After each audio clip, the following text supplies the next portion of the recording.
Excellent patience being shown by Junior Colson here. Look at him squeeze right down the line of scrimmage, just how you draw it up.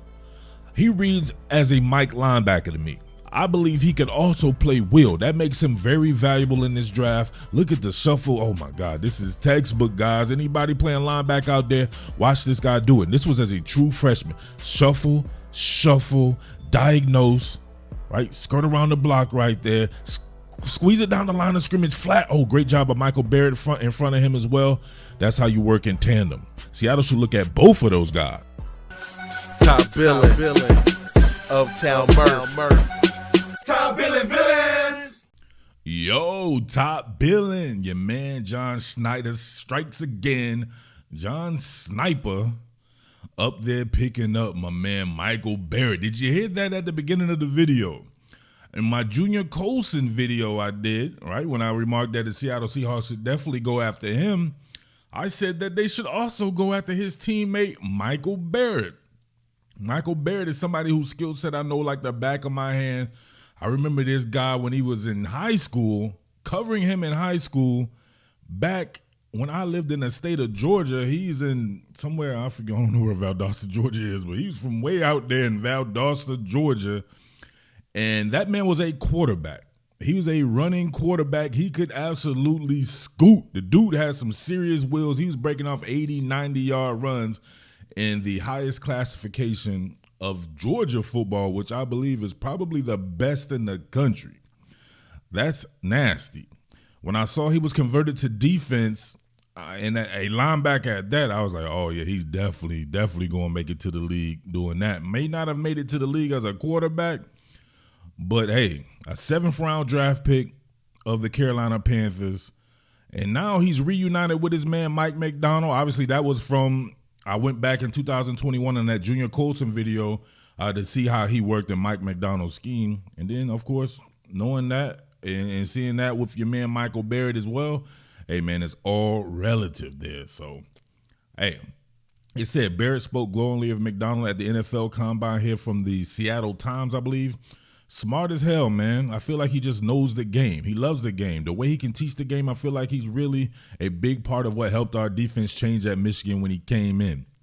So that's coming in after my man Don Brown. Don Brown, somebody I have huge respect for as a defensive coordinator. I believe he was at Boston College before they plugged him to go to Michigan. He had a lot of success.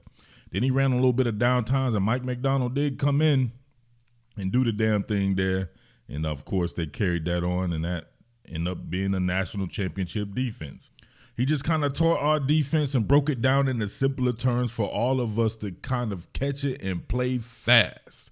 I just feel like he's just that guy who just knows. He just has it in him, and I feel like they're definitely getting a great head coach for sure. Now he's playing for that head coach, believe it or not, in his rookie season, getting traded, reunited there. So you would have to obviously think that that's a Mike Macdonald special. They clearly need linebacker depth, and it doesn't get any better than that, unless it was Junior Colson. But then they get Michael Barrett, who already knows the scheme's going to be able to come in running, hit the ground running, and being able to back up and learn from guys like Tyrell Dodson and Jerome Baker. So you can see the future of the team, man. They did go out and draft a linebacker in Tyrese Knight. It wasn't Junior Colson, but Tyrese Knight looks like he has some little bit of something to him as well.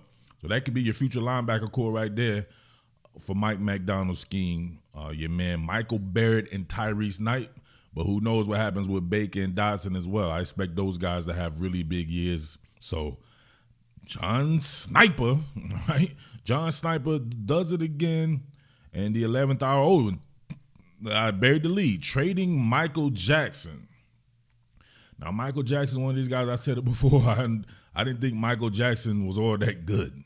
Right? I thought he had a little spark, I believe, in last year's camp or something like that, and he had people talking like he was doing something. But another guy, I covered him at the University of Miami. I thought he was a pretty good playmaker, but I thought he was very inconsistent with his technique. And, man, Michael Jackson, one of these guys I always thought probably should move to safety. So they actually have better options in Seattle than Michael Jackson there. Some young guys bringing up the rear, and, of course, a couple of bona fide guys who will be eventually bona fide starters and Tariq Woolen and Devin Witherspoon. But then the guys like Nehemiah Pritchett and a cat like Trey Brown amongst others. So, hey, rich people problems?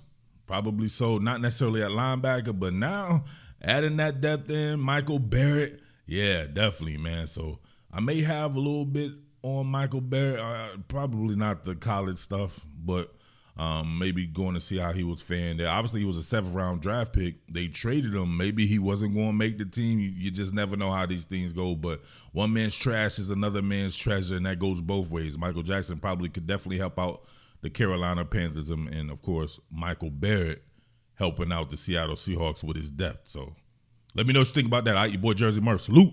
What more can I say? Top Billin.